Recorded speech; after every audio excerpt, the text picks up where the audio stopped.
রাসায়নিক বিক্রিয়া। তো পদার্থের পরিবর্তন, তো পদার্থের পরিবর্তন কয় রকমের হয় বলতো? ধাতু একটা বেশ ইম্পর্টেন্ট একটা অধ্যায়, মানে এটা কি বলবো, যেখান থেকে কোশ্চেন আসবে এবং জারণ বিজারণ থেকে কোশ্চেন আসবে, এর বাইরে কোশ্চেন আসবে না। এবং আমি বারবার বলছি, আবার বলি, আমি যা পড়াচ্ছি এর বাইরে কোনো কোশ্চেন তোমাকে দিবে না, এর বাইরে কোনো কোশ্চেনই তোমাকে দিবে না, এতটুকু মাথায় রেখো। তো দেখো, প্রথমে হচ্ছে ছোটখাটো কিছু কথাবার্তা। পদার্থের পরিবর্তন, তো পরিবর্তন জেনারেলি দুই রকমের আমরা দেখে থাকি, তাই না? পরিবর্তন আমরা চেঞ্জ যেটাকে আমরা বলি, এটার জন্য স্লো হচ্ছে নাকি? আচ্ছা, এটা দেখো ফার্স্ট আছে। তো চেঞ্জ আমরা দুই রকম দেখি, একটা হচ্ছে কি কেমিক্যাল চেঞ্জ, কেমিক্যাল চেঞ্জ বা যেটাকে আমরা বলি হচ্ছে রাসায়নিক পরিবর্তন, রাসায়নিক পরিবর্তন। আরেকটা হচ্ছে কি ফিজিক্যাল চেঞ্জ, ফিজিক্যাল চেঞ্জ বা যেটাকে আমরা বলি হচ্ছে ভৌত পরিবর্তন। ঠিক আছে, কেমিক্যাল চেঞ্জ যেটাকে আমরা বলছি রাসায়নিক পরিবর্তন, অথবা ফিজিক্যাল চেঞ্জ যেটাকে আমরা বলছি হচ্ছে ভৌত পরিবর্তন। বুঝলা? আচ্ছা, তো কেমিক্যাল চেঞ্জ কোনটা, রাসায়নিক পরিবর্তন কোনটা? মানে যেখানে দুইটা জিনিস বিক্রিয়া করে একদম নতুন কোনো কিছু তৈরি হচ্ছে, মানে পুরো ফর্মুলাটাই চেঞ্জ হয়ে যাচ্ছে। যেমন যেমন তুমি বিক্রিয়া করাচ্ছ হাইড্রোজেন আর অক্সিজেন, তৈরি হয়ে যাচ্ছে পানি, তো সম্পূর্ণ ভিন্ন কিছু। বুঝলা? সম্পূর্ণ ভিন্ন কিছু। হ্যাঁ, বা হচ্ছে লোহার যে মরিচা পড়া, যেটা মরিচাটা কিন্তু সম্পূর্ণ ভিন্ন কিছু, এটা কিন্তু লোহা না। ঠিক আছে। আচ্ছা, ভৌত পরিবর্তন কি? এই যে ধরো মোম, মোম গলে যে মোম হচ্ছে, এটাই তো হচ্ছে ভৌত পরিবর্তন, মোমের গলন, মোমের গলন, এটা হচ্ছে ভৌত পরিবর্তন। কারণ মোমের গলনে কি তৈরি হচ্ছে, আবার ঘুরে ফিরে কিন্তু মোমই তৈরি হচ্ছে। কিন্তু মোম লিখছি কেন বুঝলাম। আচ্ছা ঠিক আছে, মোম। আচ্ছা, কিন্তু মোমের যে দহন, মোমের দহন কিন্তু আবার হচ্ছে রাসায়নিক পরিবর্তন। কারণ মোমের দহন হলে কি হয়? দহন মানে অক্সিজেনের সাথে বিক্রিয়া। তো মোম হচ্ছে CxHy, হাইড্রোকার্বন, এটার সাথে যখন অক্সিজেন বিক্রিয়া করছে তখন আসলে দিন শেষে কার্বন ডাই অক্সাইড, পানি আর তাপ শক্তি উৎপন্ন হবে। ঠিক আছে, তো এই হচ্ছে আর কি ওভারঅল ব্যাপার। বুঝা গেল? তাহলে মোমের দহন হচ্ছে রাসায়নিক পরিবর্তন, কিন্তু মোমের গলন হচ্ছে কি ভৌত পরিবর্তন বা ফিজিক্যাল চেঞ্জ। তো এটা কিন্তু অনেক সময় পরীক্ষাতে আসে যে মোমের গলন এবং মোমের দহন দুইটি ভিন্ন প্রক্রিয়া, ব্যাখ্যা করো। ওকে, শাবাশ। এবার হচ্ছে একমুখী বিক্রিয়া এবং উভমুখী বিক্রিয়া। তো একমুখী বিক্রিয়া উভমুখী বিক্রিয়া জিনিসটা খুবই সহজ। একমুখী বিক্রিয়াটা যদি আমি একটু বলি, যে ধরো এ থেকে বিক্রিয়া করে তৈরি হলো বি, তাহলে এটা হচ্ছে তোমার রিঅ্যাকটেন্ট। রিঅ্যাকটেন্ট মানে কি? রিঅ্যাকটেন্ট মানে হচ্ছে বিক্রিয়ক যে বিক্রিয়া করবে, আর এটা হচ্ছে প্রোডাক্ট মানে উৎপাদ। তার মানে শুধু যদি রিঅ্যাকটেন্ট থেকে প্রোডাক্ট তৈরি হয়, সেগুলোকে আমরা বলি হচ্ছে একমুখী বিক্রিয়া, একমুখী বিক্রিয়া। ঠিক আছে, বাট উভমুখী বিক্রিয়া কি? উভমুখী বিক্রিয়া হচ্ছে যে তোমার রিঅ্যাকটেন্ট থেকে তৈরি হবে প্রোডাক্ট, আবার প্রোডাক্ট সার্টেন টাইম পরে ভেঙে তৈরি হবে রিঅ্যাকটেন্ট, রিঅ্যাকটেন্ট থেকে প্রোডাক্ট, আবার প্রোডাক্ট থেকে রিঅ্যাকটেন্ট, এরকমগুলোকে আমরা বলি হচ্ছে কি উভমুখী বিক্রিয়া। তো এরকম বিক্রিয়াগুলো ধরো আমি যদি বলি যে একমুখী বিক্রিয়ার একটা এক্সাম্পল যদি বলি, যে খোলা পাত্রে, খোলা পাত্রে ক্যালসিয়াম কার্বনেটের তাপীয় বিয়োজন, তাহলে এটা তৈরি হবে calcium oxide plus carbon dioxide gas, এবং এই গ্যাসটা না উড়ে চলে যাবে। তো উড়ে চলে যাওয়ার কারণে এই গ্যাসটা আবার ক্যালসিয়াম অক্সাইডের সাথে বিক্রিয়া করে যে ক্যালসিয়াম কার্বনেট তৈরি করবে, সেটা কিন্তু আর করতে পারে না। খুবই সিম্পল, তৈরি করার রিজন নাই, তাই না? বাট যদি এই বিক্রিয়াটা তুমি বদ্ধ পাত্রে করাও, বদ্ধ পাত্রে যদি করাও, তাহলে ক্যালসিয়াম কার্বনেট এটাকে যদি তুমি তাপীয় বিয়োজন করাও, ঠিক আছে, তাহলে এটা তৈরি হবে calcium oxide plus carbon dioxide gas, but এটা উড়ে যেতে পারবে না, এটা আবার এটার সাথে বিক্রিয়া করে উল্টা দিকে আবার ক্যালসিয়াম কার্বনেট তৈরি করবে। বুঝলা? তো এই হচ্ছে উভমুখী আর হচ্ছে একমুখী বিক্রিয়ার ব্যাপার। খুবই সহজ জিনিস। ঠিক আছে, মানে এত ব্রেইন খাটানোর কিছু নাই। বিক্রিয়ক থেকে উৎপাদ তৈরি হবে একমুখী, বিক্রিয়ক থেকে উৎপাদ, উৎপাদ থেকে বিক্রিয়ক, দুইটা যদি সাইমultaneously চলে, তখন আমরা এটাকে বলবো হচ্ছে উভমুখী বিক্রিয়া। ওকে, এরপর কি আছে? তাপ উৎপাদী বিক্রিয়া এবং তাপ হারি বিক্রিয়া। ওকে, তো তাপ উৎপাদী যেটাকে আমরা বলি এক্সোথার্মিক। ঠিক আছে, যেটাকে আমরা বলি exothermic reaction, exothermic reaction. So মনে করো কোথাও বিক্রিয়া হচ্ছে, এ থেকে তৈরি হচ্ছে বি, এবং যে কারণে এই সিস্টেম থেকে বাইরে তাপ বের হয়ে আসছে, বাইরে তাপ বের হয়ে আসছে, মানে যেখানে বিক্রিয়া হয় ওই জায়গাটাকে আমরা বলি হচ্ছে সিস্টেম, যেখানে বিক্রিয়া হয় ওই জায়গাকে আমরা কি বলি? সিস্টেম। এই সিস্টেম থেকে যদি তাপ বাইরে বের হয়ে আসে, মানে তাপ উৎপন্ন হয়, তখন সেটাকে আমরা বলি হচ্ছে তাপ উৎপাদী বিক্রিয়া। ঠিক আছে, এই বিক্রিয়াগুলো লেখা হবে, ধর এ থেকে বি তৈরি হচ্ছে প্লাস তাপ, এভাবে লেখা হয়, মানে তাপ উৎপন্ন হচ্ছে, এটা একটা রিপ্রেজেন্টেশন সিস্টেম। অথবা এ থেকে বি তৈরি হচ্ছে delta H equal to minus X kilo joule per mole, ধর এরকম দেওয়া আছে, মানে মাইনাস তাপ ডেল্টা এনথালপি ভ্যালুটা হচ্ছে minus, delta H value minus হবে তাপ উৎপাদী বিক্রিয়ার ক্ষেত্রে। এবার হচ্ছে তাপ হারি বিক্রিয়া। তাপ হারি বিক্রিয়া এটা হচ্ছে ধরো সোডিয়াম হাইড্রোক্সাইডকে যদি বিক্রিয়া করাও পানির সাথে, ঠিক আছে, তাপ উৎপন্ন হয়, সোডিয়াম হাইড্রোক্সাইডের ছোট ছোট ছোট দানাদার পদার্থ দিলে পানির সাথে তাপ উৎপন্ন হয়। ঠিক আছে, তাপ হারি বিক্রিয়া, তাপ হারি বিক্রিয়া হচ্ছে যে ধরো এ থেকে যে বি তৈরি হবে, এখন এ থেকে বি তৈরি হওয়ার জন্য পর্যাপ্ত পরিমাণ শক্তি নাই, এই সিস্টেমে পর্যাপ্ত পরিমাণ শক্তি নাই, তাহলে শক্তি কি? তাপ শক্তি বাইরে থেকে নিবে, বাইরে থেকে তাপ শক্তি নিবে। ঠিক আছে, বাইরে থেকে তাপ শক্তি নিয়ে বিক্রিয়াটা সম্পন্ন করবে। ঠিক আছে, এরকম বিক্রিয়াগুলোকে বলা হয় হচ্ছে তাপ হারি বিক্রিয়া। তাহলে এখানে কি লেখা হবে বলতো? এটা লেখা হবে এ প্লাস তাপ, ঠিক আছে, দেন লেখা হবে বি, এটা একটা রিপ্রেজেন্টেশন হতে পারে তাপ হারি বিক্রিয়া। আরেকটা হতে পারে যে এ থেকে বি তৈরি হচ্ছে মাইনাস তাপ, ঠিক আছে, এভাবে একটা লেখা যেতে পারে। অথবা লেখা যেতে পারে হচ্ছে এ থেকে বি, দেন লেখা হতে পারে ডেল্টা এইচটা হচ্ছে পজিটিভ ভ্যালু, ডেল্টা এইচটা হচ্ছে plus X kilo joule per mole. তাহলে এগুলো হচ্ছে তাপ হারি বিক্রিয়ার রিপ্রেজেন্টেশন। ওকে, তাপ হারি বিক্রিয়া হচ্ছে এন্ডোথার্মিক রিঅ্যাকশন, এন্ডোথার্মিক রিঅ্যাকশন। তাহলে একটা হচ্ছে সিস্টেম থেকে তাপ বাইরে বের হয়ে আসে, মানে পরিবেশে তাপমাত্রা বৃদ্ধি পাচ্ছে, পরিবেশ অঞ্চলে সারাউন্ডিংস এর, আর এখানে সারাউন্ডিংস থেকে তাপ কমে যাচ্ছে। ঠিক আছে, সারাউন্ডিংসটা ঠান্ডা হয়ে যাবে। যেমন তুমি যদি গ্লুকোজ পানির বিক্রিয়া দাও, তখন গ্লাসের গায়ে হাত দিলে দেখবে ঠান্ডা লাগতেছে, তার মানে সারাউন্ডিংস থেকে ওই গ্লুকোজ পানিতে বিক্রিয়া করার জন্য যে তাপটা দরকার, তাপটা ছিল না, বাইরে থেকে তাপ নিয়ে বিক্রিয়া করলো, দ্যাটস হয় তখন তোমার কি ওই যে আশেপাশের অঞ্চলটা ঠান্ডা হয়ে গেল। Okay good. এবার আমাদের দেখতে হবে হচ্ছে রেডক্স বিক্রিয়া।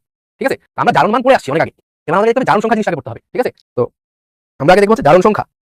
তো জারণ মান আর জারণ সংখ্যা কিন্তু সেম জিনিস না, জারণ মান আর জারণ সংখ্যা কিন্তু সেম জিনিস না। তো what is redox number? Redox বিক্রিয়া পরে আসি, রেডক্স নাম্বার। তো রেডক্স নাম্বারের জন্য আমি তোমাদেরকে শুরুতে কিছু ট্রিক্স বলে দিই। ধরো হচ্ছে প্রথম কথা যেটা আমাদের হচ্ছে একদম, মানে এটা হচ্ছে আমাদের ছোটস্থ আত্মস্থ মুখস্থ সবকিছু করে রাখতে হবে, সেটা হচ্ছে মুক্ত অবস্থায়, মুক্ত অবস্থায় মোলের জারণ মান হচ্ছে 0। মুক্ত অবস্থা কি ভাই? যেমন ক্লোরিন, NaCl, তোমরা বলো কোনটা মুক্ত অবস্থা? দেখো ও একা একা আছে, শুধুই ক্লোরিন আর কেউ নাই, তো এটা হচ্ছে মুক্ত অবস্থা। এই মুক্ত অবস্থায় ক্লোরিনের জারণ মান হচ্ছে 0, বাট এখানে ওর জারণ মান 0 হবে না। বুঝা গেল? তাহলে মুক্ত অবস্থা বলতে হচ্ছে ধরো এই যে ক্লোরিন Cl2O2 এইভাবে আছে, হ্যাঁ, বা যে কেউ যদি মুক্ত অবস্থায় থাকে তাদের জারণ মান হচ্ছে 0। ওকে, এবার ধরো হচ্ছে গ্রুপ 1, গ্রুপ 1 কে আছে? গ্রুপ 1 আছে হচ্ছে লিথিয়াম, সোডিয়াম, পটাশিয়াম, লিনাকে, রুবি, সাজাবে, ফ্রান্সে, এদের অক্সিডেশন নাম্বার হচ্ছে +1, ঠিক আছে। তারপরে গ্রুপ 2, গ্রুপ 2 কে আছে? বিরিয়ানি, মোগলাই, কাবাব, সরিয়ে বাটিতে রাখো, এদের অক্সিডেশন নাম্বার হচ্ছে +2, এদের অক্সিডেশন নাম্বার হচ্ছে +2। এরপরে তুমি যদি হচ্ছে যা হচ্ছে ধরো অক্সিজেন, ঠিক আছে, তো অক্সিজেনের অক্সিডেশন নাম্বার হচ্ছে -2। তুমি যদি ফ্লোরিন, ক্লোরিন, ব্রোমিন, আয়োডিন এগুলো যাও, এগুলোর অক্সিডেশন নাম্বার হচ্ছে গিয়ে -1। তুমি যদি হচ্ছে হাইড্রোজেনের নাও, হাইড্রোজেনের জারণ মান +1 হতে পারে, -1 হতে পারে। +1 কখন? যখন হাইড্রোজেন কার সাথে থাকে? অধাতুর সাথে থাকে, অধাতুর সাথে থাকে। -1 কখন? যখন হাইড্রোজেন ধাতুর সাথে থাকে, ঠিক আছে, গুড। তাহলে আমরা একটু জারণ মান বের করা একটু শিখি, ঠিক আছে, আমরা কিভাবে জারণ মান বের করতে পারি।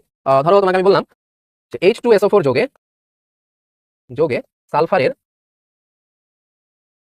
জারণ মান কত, ঠিক আছে। তাহলে দেখো এটা কিভাবে বের করতে পারো, ধরি সালফারের জারণ মান হচ্ছে x, ধরি সালফারের জারণ মান হচ্ছে x, ঠিক আছে। আচ্ছা, হাইড্রোজেনের জারণ মান কত ভাই? +1, হাইড্রোজেন কয়টা আছে? 2টা, প্লাস সালফারের জারণ মান কত? x, সালফার আছে কয়টা? একটা।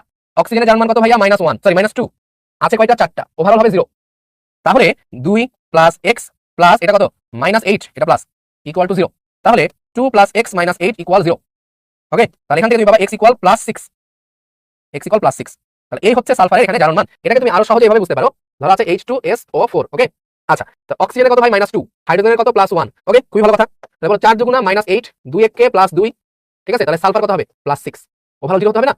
তাহলে এটা +6, বুঝা গেল? এই যে দেখো টোটালটা যোগ করে 0, বুঝা গেল? গুড। এবার চলো, ওকে,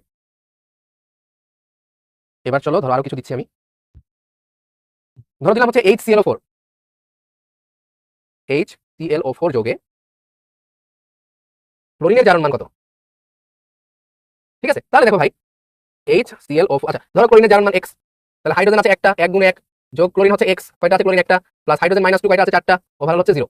তাহলে 1 + x - 8 = 0, তো x তুমি পাবা হচ্ছে +7। তাহলে এখানে ক্লোরিনের জারণ মান হচ্ছে +7। আরেকটা খুবই আসে, এটা একটু অন্য টাইপের, যেমন হচ্ছে, আচ্ছা অন্য টাইপ না, ধরো এটার নাম হচ্ছে সোডিয়াম থায়োসালফেট, Na2H2O3, এর নাম কি? এর নাম হচ্ছে সোডিয়াম থায়োসালফেট। তাহলে এখানে সালফারের জারণ মান কত? ধরো হচ্ছে x, তাহলে সোডিয়াম কত? +1 আছে কয়টা? 2টা, সালফার x আছে কয়টা? 2টা, অক্সিজেন কত? -2 আছে কয়টা? 3টা, = 0। তাহলে 2 + 2x - 6 = 0। তাহলে 2x = 6 - 2, তাহলে x হচ্ছে 2 +2, তাহলে সালফারের জারণ মান এখানে +2, ঠিক আছে। এটা হচ্ছে সোডিয়াম থায়োসালফেট। আরেকটা যৌগ আছে সোডিয়াম টেট্রাথায়োনেট, Na2S4O6, এটার নাম কি? Sodium tetrathionate. লিখো সোডিয়াম টেট্রা, মানে 4টা আছে না, থায়োন হচ্ছে সালফার, টেট্রাথায়োনেট, ঠিক আছে। আচ্ছা ঠিক আছে, তাহলে এখানে সালফারের জারণ মান ধরো হচ্ছে x, তাহলে 2 × 1, হাইড্রোজেন সোডিয়ামের জন্য 1, sulphur 4 × x plus hydrogen oxygen হচ্ছে 6 × -2 = 0। তাহলে 2 + 4x - 12 = 0, তাহলে 4x = 12 - 2, তাহলে 4x = হচ্ছে 10, তাহলে x হবে 2.5, সো +2.5। ওকে, আরেকটা খুব আসে CaOCl, calcium chlorohypochlorite, which is bleaching powder, ঠিক আছে। ক্যালসিয়াম ক্লোরোহাইপোক্লোরাইট, এটাকে আমরা ব্লিচিং পাউডার বলি। এখানে 2টা ক্লোরিন আছে, দেখো, একটা ব্র্যাকেটের মধ্যে ক্লোরিন, একটা ব্র্যাকেটের বাইরের ক্লোরিন। এই মধ্যে ক্লোরিন এবং বাইরের ক্লোরিনের জারণ মান ভিন্ন ভিন্ন হয়। তো দেখো বাইরের ক্লোরিনটা অ্যাজ ইউজুয়াল -1 হবে, আর ক্যালসিয়াম হবে +2। তাহলে ভিতরের এই পুরোটার কত হবে জারণ মান বলো তো? ভিতরের পুরোটা জারণ মান কত হবে? এটা একটা হিসেবে ধরতে হবে তোমার আগে। তাহলে এটা +2, এটা -1, তাহলে ভিতরটা হবে +1 পুরোটা। তাহলে OCl এই পুরোটা হচ্ছে কি তোমার কত? -1। তাহলে দেখো ভাই এটা হচ্ছে -2, তাহলে এই ক্লোরিনের জারণ মান কত হইলে ওভারঅল -1 হবে? বলো, এই ক্লোরিনের জারণ মানটা কত হইলে ওভারঅল মাইনাস হবে? এটা যদি +1 হয় তাহলে ওভারঅলটা আমার -1 হয় না? বলো তো, এটা -1, -1 না? ওকে, তাহলে ভিতরের ক্লোরিনের জারণ মান, ভেতরের আমি আবার লিখি CaOCl, ঠিক আছে। এটা হচ্ছে +2, এটা হচ্ছে -2, এটা হচ্ছে +1, এটা হচ্ছে -1। দেখো ওভারঅল 0 মিলে গেছে, এটা +1, এটা -1। ওকে, গুড। ওকে, এবার হচ্ছে তাহলে জারণ বিজারণ বিক্রিয়াটা কি, ঠিক আছে। জারণ বিজারণ বিক্রিয়াটা হচ্ছে রেডক্স, রেড কথাটা আসছে রিডাকশন, আর অক্স কথাটা আসছে হচ্ছে অক্সিডেশন। এই দুইটা টার্ম থেকে অক্সিডেশন মানে হচ্ছে ভাইয়া জারণ, অক্সিডেশন মানে জেনারেলি অক্সিজেনের সাথে বিক্রিয়া থেকে টার্মটা আসছিল, মানে জারণ আর কি। আর রিডাকশন হচ্ছে বিজারণ। তো আমরা যদি একটু জারণ মানে বুঝি, তো জারণ মানে হচ্ছে জারণ মানে হচ্ছে ইলেকট্রন ছাড়ন এবং জারণ সংখ্যা বাড়ন, জারণ মান বাড়ন। যেমন হচ্ছে ভাই সোডিয়াম কি করছে? একটা ইলেকট্রন ছেড়ে দিয়ে তৈরি করছে Na+, তাহলে এখানে ছিল 0, এখানে হচ্ছে +1, একটা ইলেকট্রন ছেড়ে দেওয়ার কারণে। তাহলে এই যে জারণ মানের বৃদ্ধি ঘটেছে, তাহলে এটাকে আমরা বলছি হচ্ছে জারণ বিক্রিয়া, বুঝা গেল? আবার রিডাকশন মানে কি? বিজারণ, বিজারণ মানে কি? ইলেকট্রন গ্রহণ, আর ইলেকট্রন গ্রহণ মানে হচ্ছে জারণ মান কমে যাওয়া, ঠিক আছে। তাহলে এখানে হচ্ছে ক্লোরিন, ক্লোরিন একটা ইলেকট্রন গ্রহণ করে তৈরি করছে ক্লোরিন মাইনাস, তাহলে এটা ছিল 0, এখানে হয়ে গেল -1, তাহলে এই যে জারণ মান কি হয়ে গেল? কমে গেল, এটা হচ্ছে বিজারণ, বুঝা গেল? এই হচ্ছে জারণ এবং বিজারণ। তাহলে আমরা এখন কিছু বিক্রিয়া দেখবো যেখানে আমরা জারণ বিজারণ বিক্রিয়া দেখতে পাবো। ওকে, চলো তাহলে আমরা শুরুতে 3টা বিক্রিয়া দেখে ফেলি। শুরুতে 3টা বিক্রিয়া দেখি। ধরো আমি তোমাকে দিলাম হচ্ছে কি দিব বলতো? এখানে কিন্তু সমতাকরণ করা লাগে না, বুঝলা? আচ্ছা, এটা হইলে হইলো। তারপরে ধরো হচ্ছে PCl3 প্লাস Cl2 PCl5, ওকে, এটা একটা দিলাম। আর আরেকটা হচ্ছে হাইড্রোজেন প্লাস নাইট্রোজেন দিয়ে তৈরি হচ্ছে NH3, এরকম, ওকে। আচ্ছা দেখো এখানে খেয়াল রাখো, তো ভাই মুক্ত অবস্থায় জারণ মান 0, আমি আগে বলেছি। তাহলে দেখো এটা একা আছে তাহলে 0, এটা একা আছে তাহলে 0, বাট এখানে অক্সিজেনের -2, তাহলে ম্যাগনেসিয়াম হবে +2। তাহলে ম্যাগনেসিয়ামের জারণ মান দেখো 0 থেকে +2 হয়েছে, তাহলে এটা হচ্ছে ভাইয়া জারণ। আর অক্সিজেনের জারণ মান দেখো 0 থেকে হয়েছে কত, -2, 0 ছিল -2 হয়ে গেছে, তাহলে এটা কিন্তু বিজারণ। আচ্ছা আরেকটা কথা মনে রাখো, যার জারণ হয় তাকে বলা হয় বিজারক। তো তোমরা কনফিউজ হতে পারো, যার জারণ তাকে বিজারক বলবো? অবভিয়াসলি যার জারণ তাকে কি তুমি জারক বলবা? কেন বলবা? হ্যাঁ, যে মরেছে তাকে তুমি খুনি বলবা? তাকে তুমি মার্ডার বলবা না? ওর তো জারণ হচ্ছে, ওর তো নিজেরই জারণ হচ্ছে, তাহলে ওকে কিভাবে তুমি জারক বলবা? জারক মানে যে জারণ করাবে অন্যের, ও তো নিজেই জারিত হচ্ছে, তাহলে ও কেমনে অন্যের জারিত করাবে? বুঝো নাই? এই হচ্ছে বিষয়। তাহলে যার জারণ হচ্ছে তাকে আমরা বলি হচ্ছে বিজারক, আর যার বিজারণ হচ্ছে তাকে আমরা বলি হচ্ছে জারক। তো এখানে দেখো ম্যাগনেসিয়াম কি করবে, ম্যাগনেসিয়াম 2টা ইলেকট্রন ত্যাগ করে তৈরি করছে ম্যাগনেসিয়াম 2 প্লাস, এটা হচ্ছে জারণ বিক্রিয়া, জারণ অর্ধ বিক্রিয়া, ঠিক আছে। আর বিজারণ অর্ধ বিক্রিয়া, এটা হচ্ছে অক্সিজেন কি করছে, 2টা ইলেকট্রন ইয়া করে অক্সিজেন 2 মাইনাস তৈরি করছে, দ্যাটস ইট। জারণ অর্ধ বিক্রিয়া, বিজারণ অর্ধ বিক্রিয়া, বুঝা গেল? তাহলে এটা হচ্ছে Mg প্লাস O, দেন তৈরি হচ্ছে MgO, ঠিক আছে। এটা দেখো মুক্ত অবস্থায় 0, এখানে ক্লোরিনের -1, তাহলে 3টা ক্লোরিন মিলে -3, 3টা ক্লোরিন মিলে -3, তাহলে ফসফরাস একাই হবে +3। এখানে ক্লোরিনের -1, তাহলে 5টা ক্লোরিন মিলে -5, তাহলে ক্লোরিন হবে +5। তাহলে ক্লোরিনের দেখো তো 0 থেকে হয়েছে -1, তাহলে কি বিজারণ। আর ফসফরাস দেখো +3 থেকে +5, তাহলে ফসফরাসের হয়েছে জারণ। তাহলে ফসফরাস +3 ছিল, 2টা ইলেকট্রন ত্যাগ করে ও হয়েছে কি, হয়েছে ফসফরাস +5। আর 2টা ক্লোরিন 2টা ইলেকট্রন গ্রহণ করে হয়েছে 2Cl-, ঠিক আছে। এই হচ্ছে এখানকার ব্যাপার স্যাপার, ঠিক আছে। এটা হচ্ছে জারণ, এটা হচ্ছে বিজারণ অর্ধ বিক্রিয়া। দেখো ভাই মুক্ত 0, মুক্ত 0, হাইড্রোজেন হচ্ছে -1, ঠিক আছে। তাহলে -3 আর নাইট্রোজেন হচ্ছে +3, তাহলে নাইট্রোজেনের হচ্ছে জারণ, ঠিক আছে, আর হাইড্রোজেনের হচ্ছে বিজারণ, ঠিক আছে। তো এইভাবে তুমি আরো অনেক বিক্রিয়া করতে পারো চাইলে, এটা হামুরি কিছু না, ঠিক আছে। চাইলে আরো অনেকগুলো বিক্রিয়া করা যায় জারণ বিজারণের। আমরা জারণ বিজারণের এই বিক্রিয়াগুলো দেখে ফেলেছি অলরেডি।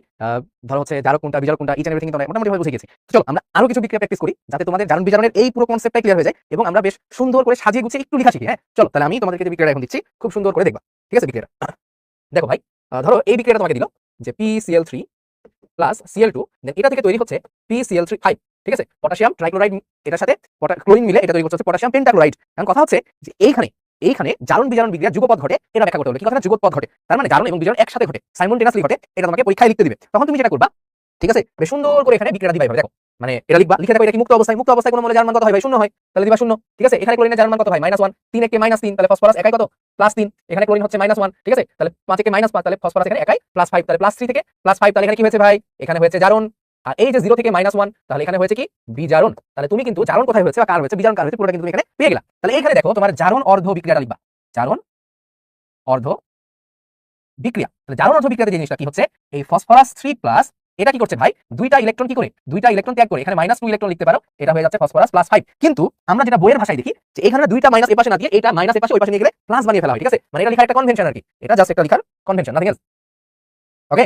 +2 ইলেকট্রন। আর এখানে আমরা দেখবো হচ্ছে বিজারণ অর্ধ বিক্রিয়া। কি দেখবো ভাই আমরা, বিজারণ অর্ধ বিক্রিয়া। তাহলে এটাকে জাস্ট খালি নামের আগে বি লাগাই দিব, বিজারণ অর্ধ বিক্রিয়া। বিজারণ অর্ধ বিক্রিয়াতে হচ্ছে ক্লোরিন মাইনাস ছিল, এইটা কি করেছে, একটা ইলেকট্রন, সরি ক্লোরিন 0 ছিল, Cl2 ছিল, 2টা ক্লোরিন 2টা ইলেকট্রন গ্রহণ করে ওরা হয়ে গেছে 2Cl-, ঠিক আছে। এই হচ্ছে জারণ অর্ধ বিক্রিয়া, বিজারণ অর্ধ বিক্রিয়া। এটাকে যদি তুমি এখন যোগ করো, তাহলে এই 2টা ইলেকট্রন কেটে যাবে, তাহলে ফসফরাস 3 প্লাস যোগ Cl2, ঠিক আছে, ফসফরাস +5 যোগ 2Cl-, ওকে। এইখানে হচ্ছে ভাই, এই যে এইটার হচ্ছে জারণ, এই যেখানে জারণ হয়েছে এটা, তাহলে এটাকে বলবো আমরা বিজারক, এটাকে আমরা বলবো বিজারক। এই যে ভাই এটা কি হয়েছে, এটা হয়েছে বিজারণ, তাহলে এটাকে আমরা বলবো হচ্ছে জারক। বুঝা গেল? এইভাবে তোমাদেরকে আসলে পরীক্ষার খাতায় লিখে আসতে হবে, ওকে। তো এই হচ্ছে আসলে এই জারণ বিজারণের ব্যাপারটা এখানে আমরা বুঝতে পারলাম। ধরো আরেকটা বিক্রিয়া যদি আমি তোমাকে দেই, এখানে ধরো আমি তোমাকে একটা বিক্রিয়া দিলাম যে সোডিয়াম প্লাস অক্সিজেন, এটা বিক্রিয়া করে তৈরি করেছে Na2O, সোডিয়াম অক্সাইড। তাহলে এখানে সোডিয়ামের জারণ মান 0, অক্সিজেনের জারণ মান 0, অক্সিজেন -2, একটা সোডিয়াম +1, 2টা সোডিয়াম মিলে +2, তাহলে মিলে গেছে। তাহলে দেখো দেখি কি বললাম, সোডিয়ামের 0, অক্সিজেনের 0, মুক্ত অবস্থায়, অক্সিজেন তো -2, তাহলে 2টা সোডিয়াম মিলে +2, তাহলে একটা সোডিয়ামের কত, +1, ঠিক আছে, বুঝতে পারছো, ওকে। তাহলে দেখো দেখি ভাই সোডিয়ামের কি হয়েছে, সোডিয়ামের হয়েছে কি, জারণ, তাই না।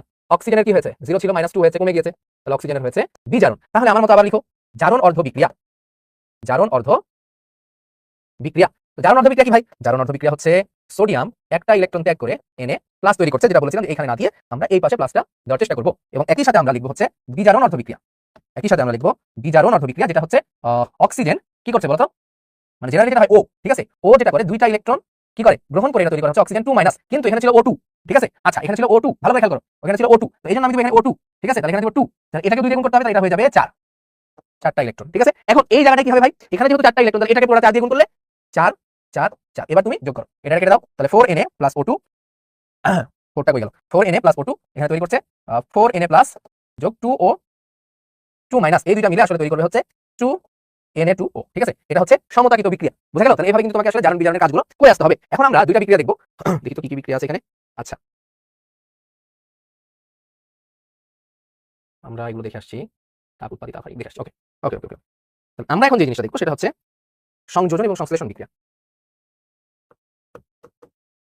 সংযোজন বিক্রিয়া এবং হচ্ছে সংশ্লেষণ বিক্রিয়া, ঠিক আছে? সংযোজন আসলে শোনো, সংযোজন সংশ্লেষণ দুটো হচ্ছে যুক্ত করা। এখন সংযোজনে যেটা যুক্ত হবে, যে কোনো কিছু যুক্ত হতে পারে, মৌল মৌল, ঠিক আছে, যৌগ যৌগ, যৌগ মৌল, যে কোনো কিছু যুক্ত হতে পারে। কি বললাম? ধরো এখানে হতে পারে যৌগ প্লাস যৌগ হতে পারে, ঠিক আছে? এটা হতে পারে যৌগ প্লাস মৌল, এটা হতে পারে মৌল প্লাস মৌল, ঠিক আছে? কিন্তু সংশ্লেষণ বিক্রিয়া যেটা, সেটা শুধুমাত্র হবে মৌল প্লাস মৌল। যেমন যেমন হচ্ছে সোডিয়াম প্লাস অক্সিজেন তৈরি করছে Na2, তাহলে এটা সংশ্লেষণ বিক্রিয়া। কিন্তু যদি তোমাকে বলা হয় যে ক্যালসিয়াম অক্সাইড প্লাস CO2, তাহলে তৈরি হচ্ছে ক্যালসিয়াম কার্বনেট, এটা হচ্ছে মৌল না যৌগ, এটা হচ্ছে মৌল, তাহলে এটা বিক্রিয়াকে আমরা বলবো হচ্ছে সংযোজন বিক্রিয়া, ঠিক আছে? তাহলে এটা শুধুমাত্র সংযোজন বিক্রিয়া, এটা শুধুমাত্র সংযোজন। আর এটাকে কি সংযোজন বলা যাবে? যাবে, এটাও সংযোজন, কারণ দুইটা যুক্ত হচ্ছে আসলে। এইটাও সংযোজন, কিন্তু এটার আরেকটা নাম আমরা বলতে পারবো হচ্ছে সংশ্লেষণ। কিন্তু এটাকে কিন্তু আমরা কোনোভাবেই এখানে শুধুমাত্র সংযোজন, কিন্তু ওইটাকে আমরা সংযোজন সংশ্লেষণ দুটোই বলতে পারলেও এটাকে কোনোভাবে আমরা সংশ্লেষণ বলতে পারবো না, কারণ এখানে হচ্ছে মানে যৌগ প্লাস মৌল আর এখানে হচ্ছে মৌল প্লাস মৌল, ঠিক আছে? মশাই কেমন হাত চলে যাচ্ছে, ঠিক আছে? আচ্ছা যাই হোক, তাহলে সংশ্লেষণ বলো সংযোজন বলো, এগুলো সবই কিন্তু আসলে জারণ বিজারণ বিক্রিয়া। কিভাবে সেটা তো দেখতে পাচ্ছ, হ্যাঁ, কিভাবে সেটা তোমরা দেখতে পাচ্ছ যে এটা কিভাবে বিক্রিয়া। তাহলে যেমন যেটা -2 এখানে অক্সিজেন, ঠিক আছে? এখানে হচ্ছে ক্যালসিয়াম হচ্ছে +2, হ্যাঁ, ওকে। তারপরে হচ্ছে মনে করো অক্সিজেন এখানে কত, -2, কার্বন এখানে +4, ঠিক আছে? না, এটাতে একটু ঝামেলা আছে, তারপরে আমরা দেখবো, ঠিক আছে? আচ্ছা, এরপরে আমরা দেখবো হচ্ছে আরেকটা বিক্রিয়া, সেটা হচ্ছে প্রতিস্থাপন বিক্রিয়া। তো প্রতিস্থাপন বিক্রিয়ার কনসেপ্ট তোমাদের অনেকের ক্লিয়ার থাকে না। কি বলেন ভাই, প্রতিস্থাপন বিক্রিয়ার কনসেপ্ট আমাদের ক্লিয়ার থাকে না? সাবস্টিটিউশন রিঅ্যাকশনের কনসেপ্ট আমাদের ক্লিয়ার থাকে না? হ্যাঁ হ্যাঁ, থাকে না। বিশেষ করে 9 10 তো থাকেই না। কেন? কারণ তোমরা আসলে প্রতিস্থাপন বিক্রিয়ার সংজ্ঞাটা কিভাবে দাও? তোমরা সংজ্ঞা এইভাবে দাও যে ভাই কোনো একটা বিক্রিয়ক যদি আরেকটা বিক্রিয়ককে প্রতিস্থাপন করে ফেলে, তাহলে সেটাকে আমরা বলি হচ্ছে প্রতিস্থাপন বিক্রিয়া। না, এইভাবে বলা যাবে না। ভাই সবাই সবাই প্রতিস্থাপন করতে পারে না আসলে, ঠিক আছে? তাহলে হইতোই, দুনিয়াতে খেলা যদি এরকম হইতো তাহলে তো হইতোই, ঠিক আছে? তুমি যদি শক্তিশালী হও তাহলে তোমাকে প্রতিস্থাপন করাটা একটা দুর্বলের পক্ষে খুব একটা সম্ভব না। এটাই দুনিয়ার নিয়ম। তুমি যত বেশি শক্তিশালী হবা তত বেশি তোমাকে প্রতিস্থাপন করা যাবে না। তুমি যত দুর্বল হবা তোমাকে প্রতিস্থাপন করা তত সহজ। সেটা তুমি যে ক্ষেত্রে যাও, তুমি দুর্বল স্টুডেন্ট হলে তোমাকে কি কোনো সবল স্টুডেন্ট এসে প্রতিস্থাপিত করে ফেলবে। তুমি একটা কর্মক্ষেত্রে যাও, তুমি যদি সেখানে দুর্বল কোনো একটা এমপ্লয়ি হও, দুর্বল কাজ করো, তাহলে সবল কেউ এসে তোমাকে প্রতিস্থাপিত করে ফেলবে। আসলে দুনিয়াতে দুর্বলের কোনো স্থান নাই, ঠিক আছে? হয় তোমার মুখ সজোরে চলতে হবে, নয় কাজ পারতে হবে, কিছু একটাতে তোমাকে স্ট্রং হইতে হবে, ঠিক আছে? So survival of the fittest. So এখানেও তাই, মানে এখানে যে জিনিসটা হয় যে সক্রিয় যৌগ দ্বারা কম মানে সক্রিয় মৌল দ্বারা কম সক্রিয় মৌলকে প্রতিস্থাপিত করা হয়, ঠিক আছে? অধিক সক্রিয় মৌল দ্বারা কম সক্রিয় মৌলকে প্রতিস্থাপিত করা হয়। তো সক্রিয়তার সিরিজটা তোমরা আগে দেখো, মানে ছোট্ট মানে একটা সিরিজ দিচ্ছি, বড় সিরিজ আমি দিচ্ছি না এখানে। সক্রিয়তার সিরিজ এখানে লিখো তো, সক্রিয়তার সিরিজ, ঠিক আছে? আসলে দুনিয়াতে তুমি যদি দুর্বলভাবে থাকতে চাও তাহলে দুর্বলভাবে থাকা। সো হাম্বল থাকা আর দুর্বল থাকা দুটোর মধ্যে ডিফারেন্স আছে। এক হচ্ছে তোমার অনেক পাওয়ার, তুমি অনেক পাওয়ারফুল, দেন তুমি হাম্বল হও। বাট তুমি মানে জাতেই দুর্বল, মানে তোমার জাতটাই হচ্ছে দুর্বল, তুমি নিজের পার্সোনালিটি দুর্বলভাবে বিল্ড আপ করছো, দেন তুমি বলছো যে আমি আসলে হাম্বল থাকি, তাহলে এটা হাম্বল বলা যায় না আসলে, ঠিক আছে? বুঝে গেছে? ওকে, সরি। আচ্ছা, তো সক্রিয়তা সিরিজে এখানে আমরা দেখবো যে কে না ম্যাগাইভার, ঠিক আছে? ছন্দটা তোমরা লিখে নাও নিজের মতো, কে না ম্যাগাইভার এলো যেন ফিরে সোনা পাবে হাই, ঠিক আছে? কুলাঙ্গার হাজি আজ কি হবে বলতো, পেটাবে আমায়, পেটাবে আমায়। এই হচ্ছে সক্রিয়তা সিরিজটা। তো এইখানে না যে যত উপরে সে তত বেশি সক্রিয়। তো একটা বিক্রিয়া যখন আমি তোমাকে দিব, ধরো তোমাকে একটা বিক্রিয়া দিচ্ছি, এই বিক্রিয়াটা প্রতিস্থাপন দিবে কিনা সেটা একটা ম্যাটার করে, ঠিক আছে? তোমরা এই বিক্রিয়ার উপরে আসছো, ম্যাগনেসিয়াম প্লাস জিঙ্ক সালফেট। এখানে যেটা করে ম্যাগনেসিয়াম এসে জিঙ্ককে কি করে সরাই ফেলে, ঠিক আছে? হইলো কি ম্যাগনেসিয়াম সালফেট আর তৈরি হলো জিঙ্ক। তোমার এই পড়াগুলো পড়তে খুব মজা লাগে। টিচার এসে বলবে এই যে দেখো ম্যাগনেসিয়াম এসে জিঙ্ককে বলবে যাও বাবা তুমি এখান থেকে সরে যাও, এখন আমি সালফেটের সাথে থাকবো, তখন জিঙ্ককে সরাই দিবে, ম্যাগনেসিয়াম এসে বসে যাবে। একেই বলা হচ্ছে প্রতিস্থাপন বিক্রিয়া। ওইখান থেকে তোমরা এই জিনিসটা মাথায় ঢোকাও যে একজন সারাজনে সরাই দিলে প্রতিস্থাপন বিক্রিয়া। চলো এখন এই বিক্রিয়াটাকে আমি উল্টা করে দিই, এই প্রোডাক্টটাকে আমি বলি এই বিক্রিয়াটা কি হবে, জিঙ্ক প্লাস ম্যাগনেসিয়াম সালফেট। এখন আমি বললাম এই জিঙ্ক এসে ম্যাগনেসিয়ামকে কি সরাই দিতে পারবে? এবার কিন্তু আর বিক্রিয়া হবে না। কেন হবে না? এই যে তুমি দেখো প্রথম সারি যেটা দেখলা, দেখো ম্যাগনেসিয়াম আর জিঙ্ক এই দুইটার মধ্যে ম্যাগনেসিয়াম বাবাজি হচ্ছে বেশি শক্তিশালী, সক্রিয়, তাহলে জিঙ্ক কম সক্রিয়। তাহলে ম্যাগনেসিয়াম এসে জিঙ্ককে সরাই দিতে পারবে, সরাই দিছে, কিন্তু এই বিক্রিয়াটা না হবে না, কারণ হচ্ছে জিঙ্ক হচ্ছে ম্যাগনেসিয়াম থেকে কম সক্রিয়, তাহলে জিঙ্ক যে ম্যাগনেসিয়ামকে প্রতিস্থাপিত করতে পারবে না। তাহলে সংজ্ঞাটা এরকম হবে, অধিক সক্রিয় ধাতু দ্বারা কম সক্রিয় ধাতুকে অপেক্ষাকৃত কথা বলতে পারে, অধিক সক্রিয় ধাতু দ্বারা অপেক্ষাকৃত কম সক্রিয় ধাতুকে প্রতিস্থাপন করার যে বিক্রিয়া সেটাকে বলা হচ্ছে প্রতিস্থাপন বিক্রিয়া। বুঝতে পারছো? হ্যাঁ, এই হচ্ছে আর কি মেন ফান্ডা। তাহলে এই হচ্ছে আমাদের প্রতিস্থাপন বিক্রিয়া, এবং এই প্রতিস্থাপন বিক্রিয়াও কিন্তু জারণ বিজারণ বিক্রিয়া। কিভাবে? চলো এটা আমরা করে দিই তোমাদেরকে। এই হচ্ছে ম্যাগনেসিয়াম প্লাস হচ্ছে জিঙ্ক সালফেট, ঠিক আছে? তাহলে যেটা তৈরি হচ্ছে ম্যাগনেসিয়াম সালফেট প্লাস হচ্ছে জিঙ্ক, তাহলে এটা জিরো, এটা জিরো। এখানে জিঙ্ক হচ্ছে +2, সালফেট হচ্ছে -2, ওভারঅল যদি আমি ধরি সালফেট -2, ঠিক আছে? আচ্ছা তুমি যদি না ধরো তাও হবে। অক্সিজেন কত, -2, তাহলে 4 -2 4 দুগুণা কত, -8 আর এখানে +2 তাহলে সালফার কত, সালফার হচ্ছে +6, ঠিক আছে? এখানে অক্সিজেন -2 তাহলে 4 দুগুণা -8, ম্যাগনেসিয়াম হচ্ছে +2 তাহলে +2, তাহলে ম্যাগনেসিয়াম হচ্ছে কত, +6, আর এখানে এটা, ঠিক আছে? তাহলে তুমি এবার দেখবা কার কার জারণ মান কম বেশি হয়েছে। ম্যাগনেসিয়াম 0 ছিল, ম্যাগনেসিয়াম হয়ে গেছে +2, তার মানে this is your redox oxidation reaction, জারণ বিক্রিয়া। এবং এখানে যে জিঙ্ক দেখতে পাচ্ছ এই জিঙ্কের হয়েছে বিজারণ, 2 ছিল 0 হয়ে গেছে, তাহলে এটা হচ্ছে তোমার রিডাকশন রিঅ্যাকশন বা বিজারণ। তাহলে তুমি যদি লিখো একটু জারণ অর্ধ বিক্রিয়া, জারণ অবি, ঠিক আছে? তাহলে তুমি কি পাবা ম্যাগনেসিয়াম 2 প্লাস, সরি ম্যাগনেসিয়াম যে কিনা ম্যাগনেসিয়াম 2 প্লাস হয়েছে কিভাবে হয়েছে, দুইটা ইলেকট্রন ত্যাগ করে, মানে এই পাশে দুইটা ইলেকট্রন মাইনাস লিখা থেকে আমি ওই পাশে প্লাস আকারে লিখলাম। এবার হচ্ছে বিজারণ অর্ধবিক্রিয়া, বিজারণ অর্ধবিক্রিয়া। এখানে যে জিনিসটা হচ্ছে ভাই জিঙ্ক 2 প্লাস, এই জিঙ্ক 2 প্লাস কিনা দুইটা ইলেকট্রন গ্রহণ করে তৈরি করেছে জিঙ্ক, তাহলে এটা কেটে যায়, থাকে হচ্ছে ম্যাগনেসিয়াম প্লাস জিঙ্ক 2 প্লাস, প্রোডাক্টে আমার থাকে হচ্ছে ম্যাগনেসিয়াম 2 প্লাস প্লাস জিঙ্ক। তাহলে দেখো ম্যাগনেসিয়ামের আমার জারণ হয়েছে, তাহলে এই বান্দা নিজেই হচ্ছে গিয়ে বিজারক, আর এই বান্দার কি হয়েছে, এই বান্দার না বিজারণ হয়েছে, 2 ছিল 0 হয়ে গেছে, বিজারণ হয়েছে, তাহলে এই বান্দা হবে গিয়ে জারক। এই ছিল হচ্ছে প্রতিস্থাপন বিক্রিয়া। ওকে, এরপরের বিক্রিয়াতে আমরা যাই। এরপরে যে বিক্রিয়াটা সেটা হচ্ছে খুবই স্পেশাল একটা বিক্রিয়া, আর্দ্র বিশ্লেষণ, আর্দ্র বিশ্লেষণ বিক্রিয়া, ঠিক আছে। আর আরেকটা হচ্ছে পানি সংযোজন বা পানি যোজন বিক্রিয়া, পানি যোজন বিক্রিয়া। দুইটার মধ্যে পার্থক্য এবং সিমিলারিটিস কি? সিমিলারিটিস হচ্ছে দুইটা পানির সাথে বিক্রিয়া করে কিন্তু প্রোডাক্ট দুইটা ডিফারেন্ট হয়, দুইটা পানির সাথে বিক্রিয়া করে। ঠিক আছে, মনে করো তোমার কাছে আছে সিলিকন টেট্রাক্লোরাইড, তার সাথে পানি বিক্রিয়া করলাম, আর এখানে তোমার কাছে আছে কপার সালফেট, এর সাথে আমি পানির বিক্রিয়া করলাম। তো ধরো এখানে পানিটা যেটা হয় 5 অণু পানি বিক্রিয়া করে, ঠিক আছে। এইখানে যে জিনিসটা হয় আর্দ্র বিশ্লেষণে পানির পজিটিভ পোর্শন এবং নেগেটিভ পোর্শন ভেঙে যে যুক্ত হয়, ঠিক আছে, মানে পানির H প্লাস OH মাইনাস আলাদাভাবে ভেঙে যে যুক্ত হয়। তো পানি মানে কি ভাই? পানি মানে হচ্ছে তোমার H প্লাস আর OH মাইনাস, এই H প্লাস যাবে ক্লোরিনের সাথে তৈরি করবে HCl প্লাস, এই OH যাবে সিলিকনের সাথে তৈরি করবে SiOH4, ঠিক আছে। এরকম বিক্রিয়াগুলোকে বলা হচ্ছে আর্দ্র বিশ্লেষণ, মানে পানিটা আসলে ভেঙে যাচ্ছে। আর পানি যোজন যেটা, সেখানে পানি কেলাস আকারে যুক্ত থাকে, এখানে সিলিকনটা চলে আসবে, ঠিক আছে। কেন জানি আমি বোর্ডে লিখলে বা অন্য কারো লিখলে জানি না, আমি বোর্ডে লিখতে হবে একটা করে ওয়ার্ড গায়েব থাকে, কিছুক্ষণ পরে এমনি অটোমেটিক্যালি চলে আসে, ঠিক আছে। এখানে দেখো কপার সালফেটের সাথে 5 অণু পানি, এটা না পানি মানে সরাসরি যুক্ত হয়ে যায় কেলাস আকারে, যেটা আমরা বলি ক্রিস্টাল ওয়াটার বা কেলাস পানি, ঠিক আছে। CuSO4 এটা চলে আসছে সিলিকন, ঠিক আছে, আবার কপার গায়েব হয়ে গেছে, CuSO4.5H2O, ঠিক আছে, যেটাকে আমরা বলি হচ্ছে ক্রিস্টাল ওয়াটার, ঠিক আছে, মানে এটার সাথে ক্রিস্টাল আকারে থাকতেছে। হ্যাঁ, এটাকে আবার আমরা কি বলি?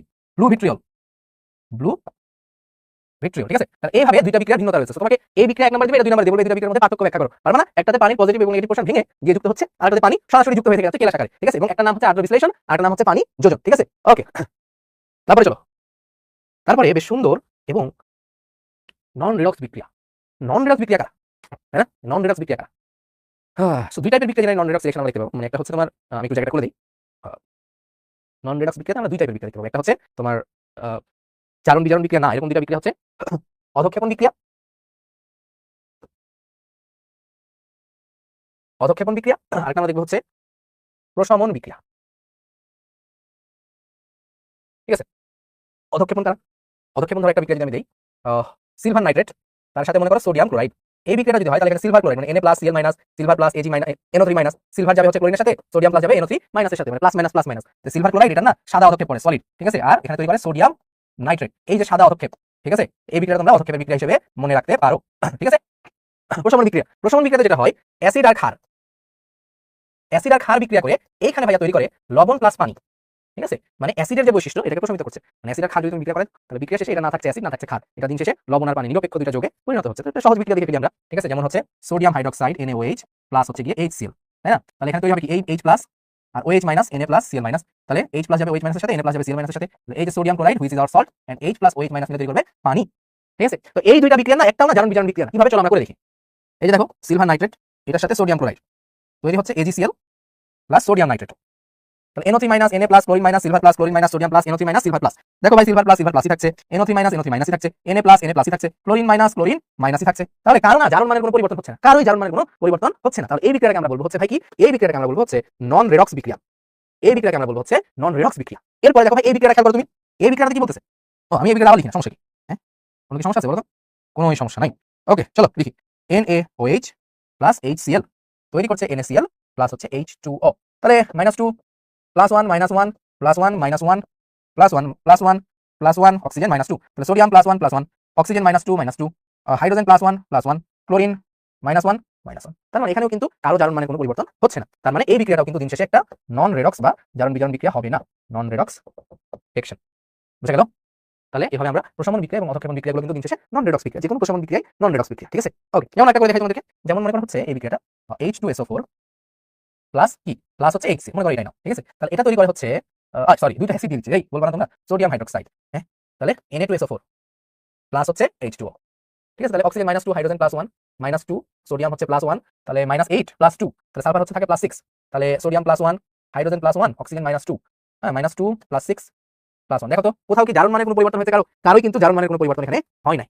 তাহলে এই বিক্রিয়াটাও কি নন রেডক্স বিক্রিয়া। ওকে ওকে না, ঠিক আছে। তাহলে এই জিনিসটা আমাদের গেল।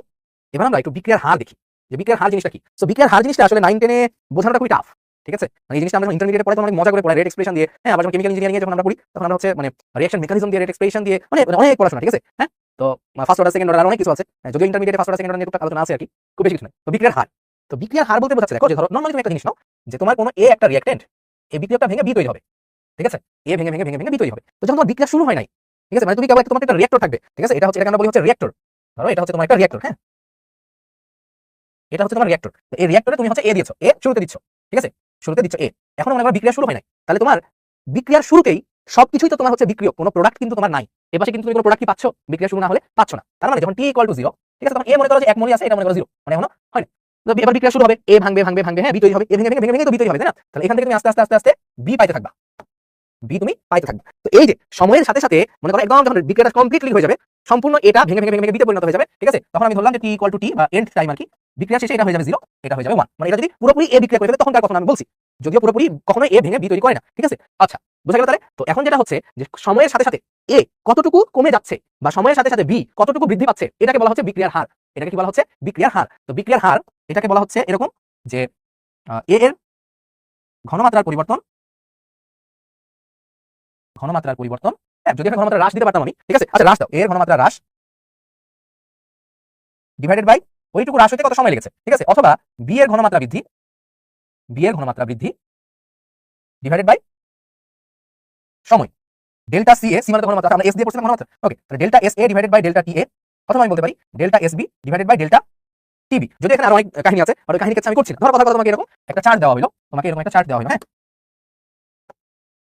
ওকে? তাহলে এরকম একটা চার্ট দেওয়া হলো যেখানে এখানে বলা আছে সি এ, আর সরি, এখানে ধরো তোমার বলা দেওয়া হলো টি এ, আর এখানে হচ্ছে সি এ, ওকে? তাহলে এখানে তোমার টাইম দেওয়া আছে 0 1 2, ঠিক আছে? এটা হচ্ছে 1 2 3 এত মোল পার লিটার, মোল পার লিটার, মোল পার লিটার, মোল পার লিটার। তাহলে এর মানে এই বিক্রিয়ার হার কত? এই বিক্রিয়ার হার কত? টাইমের সাথে মনে করো এর ঘনমাত্রা দেওয়া আছে, এর ঘনমাত্রা। তাহলে কি দিবা? ডেল্টা এস এ, এটাকে আমরা এস করে দিই, ডিভাইডেড বাই ডেল্টা টি এ। তো যে কোনো দুইটা নাও না, তাহলে 2 থেকে 1 বাদ যাবে, তখন 1 থেকে 0 বাদ যাবে। তাহলে 2 বিয়োগ 1 তখন কত? 1 থেকে 0 বাদ যাবে সময়, 1 - 0, তাহলে কত হবে? 1, ঠিক আছে? তাহলে এটা একক কি হবে? এটা একক হবে মোল পার লিটার পার সেকেন্ড, ঠিক আছে? এটাই হচ্ছে বিক্রিয়ার হার, এটাকে আমরা আর দিয়ে প্রকাশ করি, ঠিক আছে? তো এটাই হলো আর কি শর্টে যদি আমি তোমাদেরকে 9 10 এর জন্য আর কি বিক্রিয়ার হার বোঝাইতে যাই। তাছাড়া বিক্রিয়ার হার বোঝাইতে আরো অনেক কাহিনী কেচা করা লাগবে, ঠিক আছে? তো ওইখানে আমরা না যাই।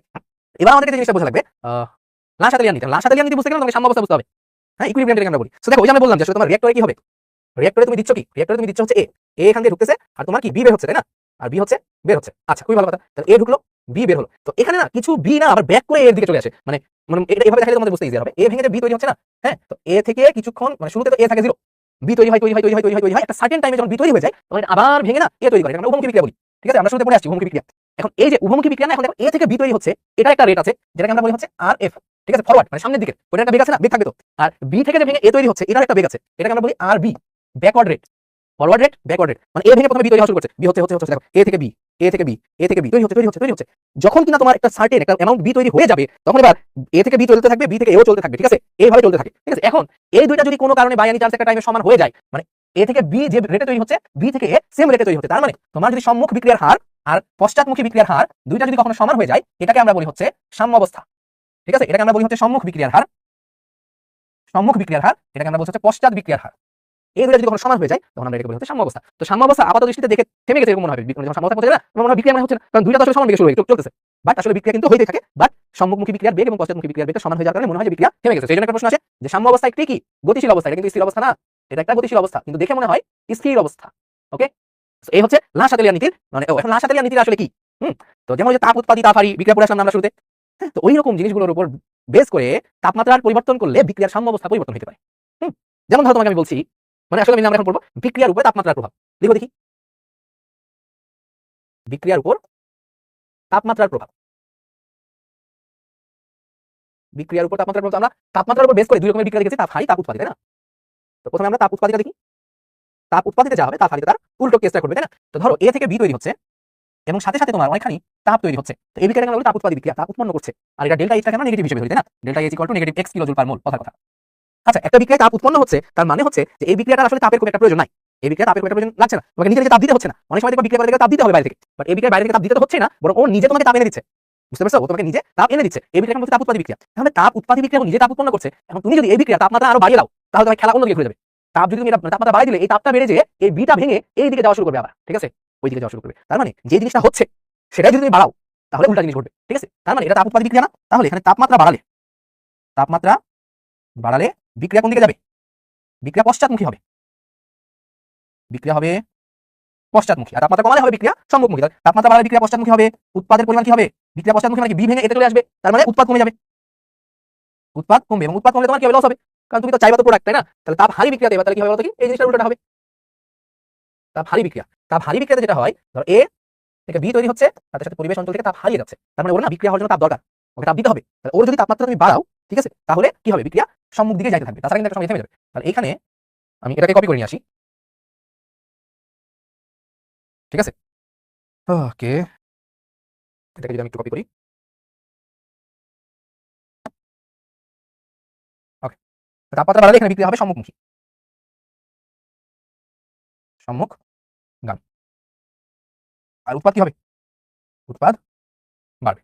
বোঝা গেল? তো এই হচ্ছে আসলে ব্যাপার স্যাপার, ঠিক আছে? এখন তোমাকে প্রশ্ন কিভাবে দিবে আমরা যাচ্ছি, পরে যাচ্ছি, ঠিক আছে? আচ্ছা, এবার আমরা চলো কিছু প্রশ্নে যাই না হয়, ঠিক আছে? আমরা একদম সরাসরি প্রশ্নে চলে যাচ্ছি। চাপের প্রভাবটা আমি একটু বুঝাই দিই এখানে, তাছাড়া তোমরা একটু পেন খাবা। চাপের প্রভাবটা যদি তুমি শুরুতে না বুঝো তাহলে পেন খাবা। তাহলে চাপের প্রভাব, চাপের প্রভাব, চাপের প্রভাবটা ডিপেন্ড করে হচ্ছে মোল সংখ্যার উপরে। চাপের প্রভাব নির্ভর করে হচ্ছে মোল সংখ্যার উপরে, মোল সংখ্যার উপরে নির্ভর করে, ঠিক আছে? লিখো, মোল সংখ্যা যেদিকে বেশি,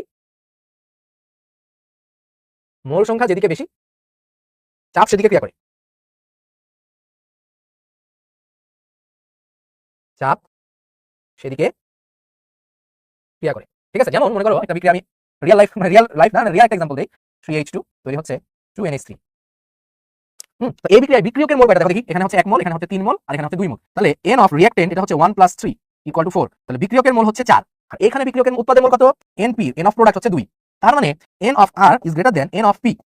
তাহলে এই বিক্রিয়ায় যদি তুমি কিনা চাপ বাড়াও, যদি তুমি চাপ বাড়াও, তাহলে দেখো এইখানে না তোমার হচ্ছে কি, এই জায়গায় তোমার মোল বেশি মানে আয়তন বেশি, আর এই জায়গায় তোমার আয়তনটা কম। তাহলে চাপ যদি তুমি বাড়াও, চাপটা এইখানে ক্রিয়া করবে, যেটা বড় সেই জায়গায় ক্রিয়া করবে এবং এই দিকে দৌড়াবে। তার মানে এই বিক্রিয়ায় চাপ বাড়ালে বিক্রিয়া কি হবে? সম্মুখমুখী হবে। তার মানে চাপের প্রভাবটা মোল সংখ্যার উপর নির্ভর করছে। তাহলে এই পার্টিকুলার বিক্রিয়ায় চাপ বাড়ালে, চাপ বাড়ালে বিক্রিয়া কি হবে? সম্মুখ দিকে যাবে, ঠিক আছে?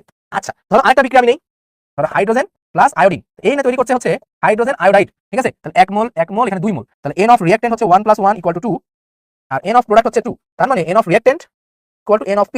তার মানে এই বিক্রিয়াটা চাপ বাড়ালে কিছুই হবে না, কারণ দুই দিকে আমার মোল সংখ্যা সমান মানে আয়তন সমান। তার মানে this reaction is independent of pressure, this reaction is independent of pressure.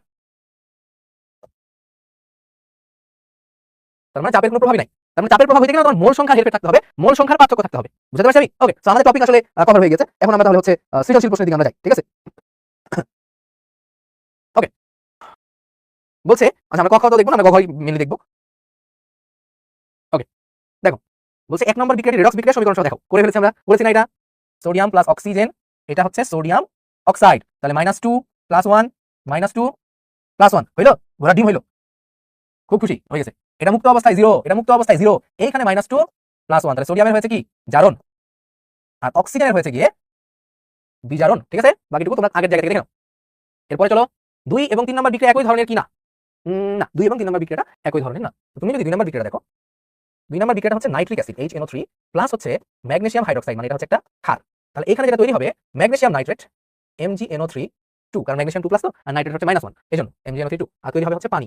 তো এই বিক্রিয়াটা হচ্ছে একটা কি বিক্রিয়া বলবো এটাকে? প্রশমন বিক্রিয়া। এই বিক্রিয়াটা হচ্ছে প্রশমন বিক্রিয়া। আর এটা দেখো FeSO4 প্লাস NaOH, এই বিক্রিয়াটা হচ্ছে FeOH2 প্লাস Na2SO4। আসলে না, এখানে সবুজ কালারের অধক্ষেপ পড়ে, সবুজ কালারের অধক্ষেপ পড়ে। তাহলে এই বিক্রিয়াটাকে আমরা বলবো হচ্ছে অধক্ষেপণ বিক্রিয়া, ঠিক আছে? তো এই হচ্ছে আর কি দুইটা বিক্রিয়ার মধ্যে পার্থক্য। বুঝা গেল? একটা অধক্ষেপ পড়ে, এই বিক্রিয়াটা আসলে নবম অধ্যায়ে আছে, এটা সপ্তম অধ্যায়ের বিক্রিয়া না, ঠিক আছে? বাট তারপর জেনে রাখো জিনিসটা, কাজে লাগবে। ওকে ওকে, চলো পরবর্তী সিকিউ আমরা যাই। আচ্ছা, উদ্দীপকের 2 নম্বর বিক্রিয়া ইলেকট্রন স্থানান্তর প্রক্রিয়া ব্যাখ্যা করো। তো 2 নম্বর প্রক্রিয়াটা হচ্ছে 2K + Cl2 তৈরি হচ্ছে KCl, 2KCl। ওকে, -1 + 1, মুক্ত অবস্থায় 0 0। তাহলে পটাশিয়ামের হচ্ছে গিয়ে জারণ, ক্লোরিনের হচ্ছে গিয়ে এখানে কি ভাই? বিজারণ। তাহলে জারণ অর্ধবিক্রিয়া যদি তুমি এখানে লিখো, তাহলে পটাশিয়াম একটা ইলেকট্রন ত্যাগ করে তৈরি করছে এখানে পটাশিয়াম প্লাস, আর আচ্ছা দুইটা দিয়ে দেই মিলে যাবে আসলে, আর Cl2, ঠিক আছে? মানে 2Cl দাও, এটা কারণ গ্যাসীয় অবস্থায় না গেলে ইলেকট্রন গ্রহণ বা ত্যাগ করে না, আর এটা হয়ে যাবে 2Cl-, ঠিক আছে? আচ্ছা, এখানে Cl2 দিতে পারো, কোনো সমস্যা নেই, আমাদের খুব একটা প্রবলেম হবে না। Cl2, তাহলে এটা কেটে যাবে, তাহলে 2K + Cl2 তৈরি হচ্ছে 2K + যোগ 2Cl-, এবং দিন শেষে তৈরি হবে 2KCl, ঠিক আছে? এই হচ্ছে কিন্তু ব্যাপার সেটা, বোঝা গেল? আচ্ছা, বলছে উদ্দীপক 1 নম্বর বিক্রিয়াটি সাম্যাবস্থায় তাপ, চাপ এবং ঘনমাত্রার প্রভাব ব্যাখ্যা করো। ডেল্টা এইচ এর মান হচ্ছে প্লাস, তার মানে বিক্রিয়ার তাপ উৎপাদী নাকি তাপ হারি, এটা তোমাকে আগে ডিফাইন করতে হবে। তাহলে এই বিক্রিয়াটা হচ্ছে তাপ হারি বিক্রিয়া, কারণ ডেল্টা এইচ এর মান এখানে পজিটিভ। সো তোমার এখানে ফার্স্ট পয়েন্টই হবে এটা হচ্ছে একটা কি ভাই, এটা হচ্ছে একটা তাপ হারি বিক্রিয়া। ঠিক আছে, এবার হচ্ছে চলো পয়েন্ট পয়েন্ট করে লিখবা তাপমাত্রার প্রভাব, চাপের প্রভাব, ঘনমাত্রার প্রভাব। তাহলে দেখো প্রথমে হচ্ছে তাপমাত্রার প্রভাব, তাপমাত্রার প্রভাব। তাহলে আমি কি বলেছিলাম ভাই, যে তাপ হারি বিক্রিয়ায় তাপমাত্রা কমে যাচ্ছে, তাপমাত্রা ওর দরকার, তাপ কমে যাচ্ছে, তাপমাত্রা ওর দরকার, তাপমাত্রা দিলে ও কি হবে, আরো সামনের দিকে আগাবে, তাই না? ওকে, তাহলে তাপমাত্রা বাড়ালে বিক্রিয়া কোন দিকে যাবে ভাই, বিক্রিয়া সম্মুখমুখী হবে, সম্মুখগামী হবে। ওকে, এবং উৎপাদ কি হবে, বাড়বে। এবার চাপের প্রভাব, চাপের প্রভাব কি হবে ভাই, মোল নাম্বার দেখতে হবে। তাহলে N2 প্লাস O2 2NO 1 মোল। কি হবে, নিচের গুলার মোল সংখ্যা দেখো, মোল সংখ্যা হচ্ছে সামনে থাকবে যেটা সেটা। ওকে, তাহলে রিঅ্যাকট্যান্টের মোল সংখ্যা হচ্ছে 1 + 1 2, প্রোডাক্টের মোল সংখ্যা হচ্ছে NP = 2। তাহলে যেহেতু NP = NR, তার মানে চাপের কোনো প্রভাব এখানে নাই, চাপের প্রভাব থাকবে না। ঠিক আছে, ওকে। আর ঘনমাত্রার ক্ষেত্রে দেখবা, ঘনমাত্রা বাড়ালে উৎপাদ বাড়ে, মানে বিক্রিয়া সম্মুখমুখী হয়। ঠিক আছে, দ্যাটস ইট, শেষ। দেখো এতই সহজ জিনিসগুলো, ঠিক আছে, বিক্রিয়াগুলো এতই সহজ। ওকে, গ নাম্বার লাস্ট সাথে নীতি অনুসারে 2 নম্বর বিক্রিয়ার চাপের প্রভাব আলোচনা করো। ওকে, তো 2 নম্বর বিক্রিয়া দেখো, 2 নম্বর বিক্রিয়া হচ্ছে 2N2O5, এটা থেকে তৈরি হচ্ছে, ওকে, সব অবস্থা কিন্তু গ্যাসিয়াস আছে, এটাও খেয়াল রাখবা। 4 অণু NO2 আর হচ্ছে O2 সব গ্যাসিয়াস। ওকে, তাহলে এখানে 2 মোল, এটা 4 মোল, এটা 1 মোল। তাহলে আমার রিঅ্যাকট্যান্ট কত মোল, রিঅ্যাকট্যান্ট হচ্ছে আমার 2 মোল, তাই না? বিক্রিয়া হচ্ছে আমার 2 মোল। এবার আমার উৎপাদটা কয় মোল দেখো দেখি ভাই, উৎপাদটা হচ্ছে 4 + 1, তাহলে NP হচ্ছে আমার 5 মোল। ওকে, তার মানে এখানে NP is greater than NR। তার মানে যদি চাপ কখনো বাড়ানো হয়, তাহলে চাপ কোথায় ক্রিয়া করবে, চাপ ক্রিয়া করবে আমার এই অঞ্চলটাতে, চাপ ক্রিয়া করবে আমার এই অঞ্চলটা, এবং বিক্রিয়া দৌড়াবে তাহলে কোন দিকে, এইখানে চাপ দিলে বিক্রিয়া এইদিকে দৌড়াবে না। তার মানে চাপ বাড়ালে বিক্রিয়া কি হবে, পশ্চাৎমুখী হবে, পশ্চাৎমুখী হবে। বুঝা গেল, এই হচ্ছে এখানকার ব্যবসা। গুড।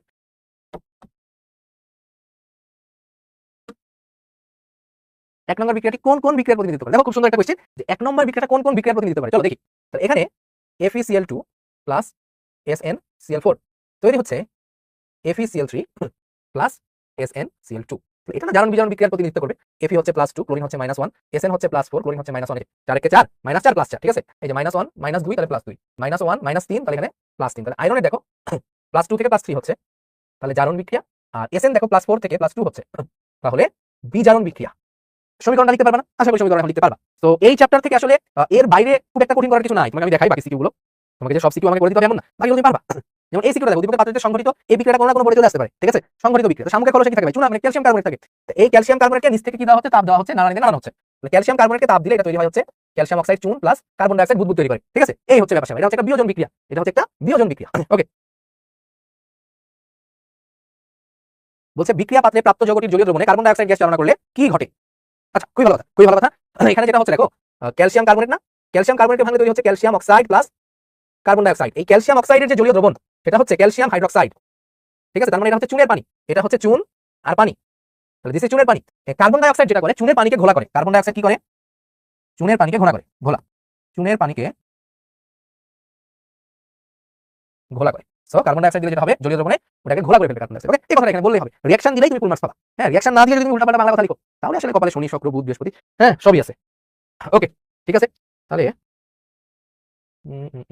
আর কি করানোর মতো কিছু এখানে আছে, এখানে করানোর মতো কিছু। ওকে, এবার আমরা চলে যাবো হচ্ছে আমরা আমাদের একটা কাঙ্ক্ষিত অধ্যায়, ঠিক আছে। যে অধ্যায়টা পড়ার জন্য তোমরা অধীর আগ্রহে অপেক্ষা করে থাকো, এইখানে ওইখানে বিভিন্ন জায়গায় ছোটাছুটি করো, সেটা হচ্ছে জৈব যৌগ। সো এই অধ্যায়টা আমি পড়াবো, এবং আমার পড়ানোর পরে আমি তোমাকে আমার জায়গা থেকে গ্যারান্টি দিচ্ছি কারো বিন্দু পরিমাণ কোনো সমস্যা থাকবে না, ঠিক আছে। সো আমার এই চ্যাপ্টারটা যদি তুমি ভালো মতো পড়ে যেতে পারো, তুমি তোমার পরীক্ষায় 100% কমন পাবা, 100%, নো টেনশন অ্যাবাউট দিস, ঠিক আছে। ওকে, তাহলে আমরা চলো শুরু করি, ঠিক আছে, চলো শুরু করি। তাহলে এখানে আমরা